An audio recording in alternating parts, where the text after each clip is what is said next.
امید ہے آپ سب خیریت سے ہوں گے۔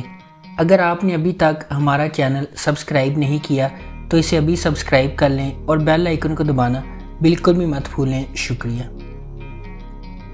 نمبر 7، دل نا امید تو نہیں۔ اللہ رکھی ایک نوجوان لڑکی ہے جو اپنے خاندان کے ساتھ ایک گاؤں میں رہتی ہے، لیکن انتہائی غربت کی وجہ سے اس کے خاندان نے اس کی شادی ایک بہت بڑے آدمی سے کر دی، جس نے اسے طوائف کے طور پر ایک کوٹھے میں بیچ دیا، جہاں اس کا نام سنبل رکھا گیا۔ جمشید اللہ رکھی کا پڑوسی اور دوست ہے، جو اپنی ماں اور اسکول میں اپنے استاد کی طرف سے جسمانی تشدد کا سامنا کرنے کے بعد اپنا گھر چھوڑ دیتا ہے۔ وہ شہر کی طرف بھاگتا ہے، جہاں وہ انسانی سمگلنگ میں پھنس جاتا ہے اور اسے چائلڈ لیبر سمیت کئی رکاوٹوں کا سامنا کرنا پڑتا ہے۔ نسیم زہرا ایک مضبوط اور پر اعتماد لڑکی ہے جو کرکٹر بننے اور اپنے ملک کے لیے ورلڈ کپ جیتنے کا خواب دیکھتی ہے۔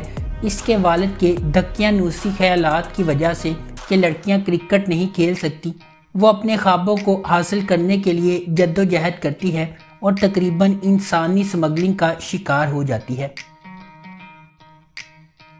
نمبر 6، گھسی پٹی محبت۔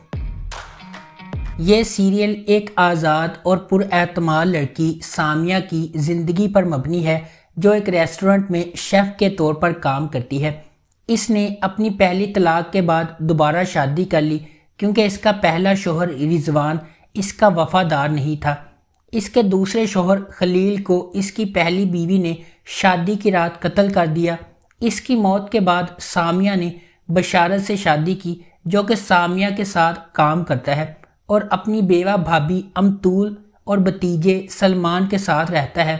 ان کی شادی کے کچھ عرصے بعد سلمان کا انتقال ہو گیا۔ اس کی موت کے بعد بشارت اپنی بھابھی امطول کے لیے برا محسوس کرتا ہے اور اس سے شادی کرنے کا فیصلہ کرتا ہے۔ اس بار امطول کی مداخلت کی وجہ سے سامیہ کے لیے اپنی ازدواجی زندگی کو آگے بڑھانا ایک بار پھر مشکل ہو جاتا ہے اور وہ اپنی ماں کو مایوس کرتے ہوئے بشارت کو چھوڑنے کا فیصلہ کرتی ہے۔ وہ اپنی نوکری بھی کھو دیتی ہے کیونکہ ریسٹورنٹ بند ہو جاتا ہے اور وہ نئی نوکری تلاش کرنے پر مجبور ہوتی ہے۔ اس کے لیے کسی بھی کام پر فائز رہنا بہت مشکل ہوتا ہے، کیونکہ وہ جہاں بھی جاتی ہے اسے ہراساں کیا جاتا ہے۔ اس لیے اس نے اپنا ریسٹورنٹ کھولنے کا فیصلہ کیا اور اس میں کامیاب ہو گئی۔ عزیز نامی ایک نیا لڑکا اس کی زندگی میں آتا ہے اور اس سے شادی کرنے کو کہتا ہے، لیکن وہ اسے مسترد کر دیتی ہے کیونکہ وہ کسی دوسری عورت کے ساتھ اس کو چھیڑ چھاڑ کرتے ہوئے پاتی ہے۔ آخر میں سامیہ اپنی زندگی ایک آزاد لڑکی کے طور پر گزارنے کا فیصلہ کرتی ہے۔ وہ اب کسی سے شادی نہیں کرنا چاہتی اور آزادانہ طور پر آسمان تک پہنچنا چاہتی ہے۔ سیریل اسے زندگی میں اپنی کامیابی کی طرف ہر قدم اٹھاتے دکھا کر ختم ہوتا ہے۔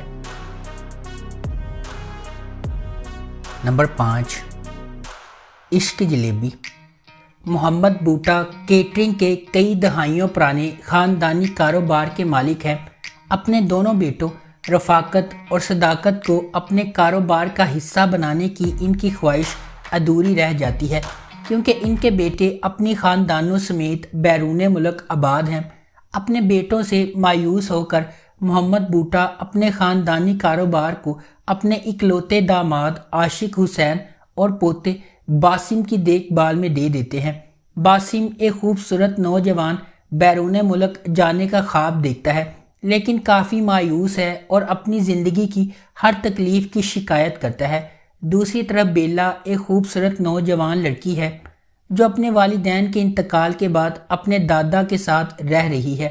ایک سمجھدار اور محنتی لڑکی ہونے کے ناطے بیلا اپنے کزن باسم کے رویے کو نظر انداز کرتی ہے اور وہ دونوں ہمیشہ ایک دوسرے سے جھگڑتے رہتے ہیں۔ نمبر 4، فطور۔ حمزہ اور دل نشین ایک دوسرے سے گہری محبت کرتے ہیں اور شادی کرنے کا ارادہ رکھتے ہیں، تاہم قسمت مداخلت کرتی ہے اور حیدر، جو کہ دوسری صورت میں اپنے ماضی کی محبت کی یادوں کے ساتھ تنہا زندگی گزارتا ہے، دل نشین کو ایک رشتہ دار کی شادی میں دیکھتا ہے اور اس کی طرف فوری کشش محسوس کرتا ہے۔ محمل,